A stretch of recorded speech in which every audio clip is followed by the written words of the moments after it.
Friends, my channel लिची time में आपका बहुत बहुत स्वागत है। तो चलिए शुरू करते हैं बायोलॉजी का नेक्स्ट टॉपिक। तो आज का टॉपिक है टाइप ऑफ सेल। सेल कितने प्रकार के होते हैं? तो सेल हमने पहले ही बता चुका है। सेल कितने प्रकार के होते हैं? दो प्रकार के होते हैं, एक प्रोकैरियोटिक एंड एक यूकैरियोटिक। देखिए, प्रोकैरियोटिक एंड यूकैरियोटिक में क्या अंतर है? प्रोकैरियोटिक मतलब प्रो मतलब क्या होता है? प्राचीन प्रकार की कोशिका, और यू मतलब न्यू प्रकार की कोशिका।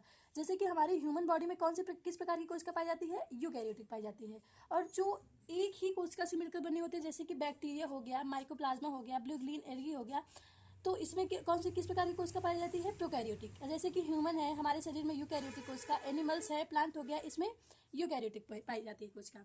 जैसे प्रोकैरियोटिक कोशिका और यूकैरियोटिक कोशिका में अंतर देखा जाए तो अंतर यहाँ पे होगा कि जो प्रोकैरियोटिक कोशिका होता है इसमें केंद्रक, प्रोकैरियोटिक कोशिका में केंद्रक नहीं हो पाया जाता। जैसे कि हमारी कोशिका हुई और यहाँ पे केंद्रक नहीं होता है प्रोकैरियोटिक कोशिका में, बल्कि यूकैरियोटिक में जैसे कोशिका हुई इसमें क्या पाया जाता है? केंद्रक पाया जाता है। केंद्रक के अंदर क्या होता है? डीएनए। अब प्रोकैरियोटिक में तो केंद्रक पाया नहीं जाता, तो इसमें डीएनए जो होता है वो डीएनए क्या होता है? खुला हुआ होता है। ये डीएनए इसके अंदर होता है। तो केंद्रक कला क्या होता है? इसमें अनुपस्थित होता है। किसमें? प्रोकैरियोटिक कोशिका में केंद्रक कला क्या होता है? अनुपस्थित होता है। यूकैरियोटिक में केंद्रक कला क्या होता है? उपस्थित होता है। एक तो अंतर ये हो गया। दूसरे इसमें कोशिकांग होते हैं, जैसे कि माइटोकॉन्ड्रिया, गाल्जी काय, नीलहरी शैवाल, इसमें अनुपस्थित होता है। इसमें क्या होता है? उपस्थित होता है। इसमें डीएनए, जैसे हमने पहले बताया कि इसमें डीएनए क्या होता है? खुला हुआ होता है।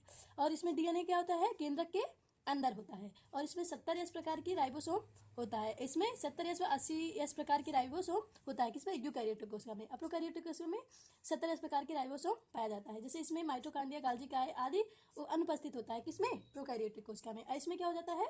उपस्थित होता है। यूकैरियोटिक के भी माइटोकॉन्ड्रिया, गाल्जी काय, नीलहरी शैवाल सब क्या होते हैं? उपस्थित होते हैं। देखिए, इसका अगले टॉपिक है सेल डिवीजन। क्या है? Cell division. सेल का डिवीजन कैसे होता है, मतलब कोश का विभाजन कैसे होता है? तो जब सेल डिवाइड होकर दो कोशिका बना ले, जैसे कि एक सेल है, एक सेल डिवाइड होकर किसमें? दो सेल बना ले, उसी को क्या कहते हैं? कोशिका डिवीजन कहते हैं। एक सेल बना रही है, 4 सेल बना रही है, 8 सेल, 32 सेल, ऐसे मतलब कोशिकाओं का विभाजन होता है।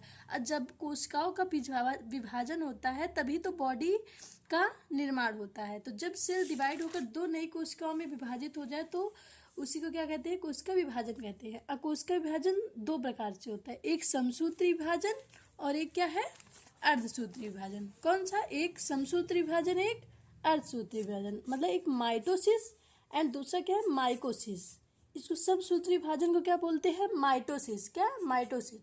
और अर्धसूत्री विभाजन को क्या बोलते हैं? माइकोसिस। तो समसूत्री विभाजन क्या है? माइटोसिस। तो समसूत्री विभाजन माइटोसिस वह प्रक्रिया है जिसमें केंद्रक के क्रोमैटिक पदार्थ से विशेष प्रकार के क्रोमोसोम लंबाई में मध्य में से दो भागों में विभाजित होकर संतति केंद्रक बनाते हैं। ये तो बायोलॉजी का हो गया। अब इसमें हम अपने से समझते हैं कि जैसे कि सबसे अच्छा उदाहरण है इसमें अमीबा। अमीबा को ले लीजिए। अमीबा को कोई शेप नहीं होता, ये अमीबा हो गया। अब अमीबा धीरे धीरे क्या होता है? धीरे धीरे अपने ही शरीर से अमीबा एक कोशिका से मिलकर बना होता है। अमीबा धीरे धीरे डिवाइड होकर धीरे धीरे सिकुड़ता है, फिर इसका ये पार्ट आता है और फिर धीरे धीरे ये क्या हो जाता है? दो नए सेलों में क्या हो जाता है? विभाजित होता है। और यही दो नए सेल, इसके दो संतति का क्या हो जाता है? निर्माण हो जाता है। मतलब एक ही सेल से दो सेलों का निर्माण हो जाना।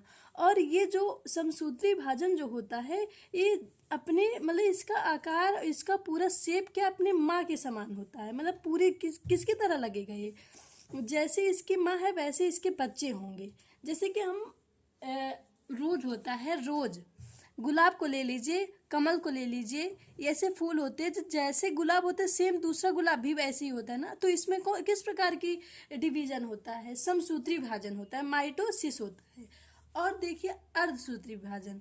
अर्धसूत्री इसमें क्रमिक रूप से दो मतलब कि दो डिवाइड होकर दो कोशिकाओं में बढ़ जाते हैं। जैसे कि हमारे ह्यूमन बॉडी में 46 गुणसूत्र होते हैं। माता के 46 होते हैं, पिता के भी 46 होते हैं।